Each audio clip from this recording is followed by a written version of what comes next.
Hello guys, so ayan, bumili kami ng gagamitin namin sa trabaho yan. Ayan.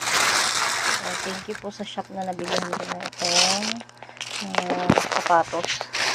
Safety shoes yan guys. Bumili kami safety shoes. Tatlong set yan. Ayan. May safety vest. Ayan, may safety vest. Mayroong safety na ang gloves sa kamay. Tatlong pares din yan guys. Tapos tatlong helmet din para sa ulo. Ayan. Ayan. Ilalagay ko na lang po dyan yung binilihan ko nito guys sa screen or sa comment section guys. So ayan, legit po yung nabilihan ko guys. Ang ganda ng kulay, yellow. Green sana order ko kasi wala nang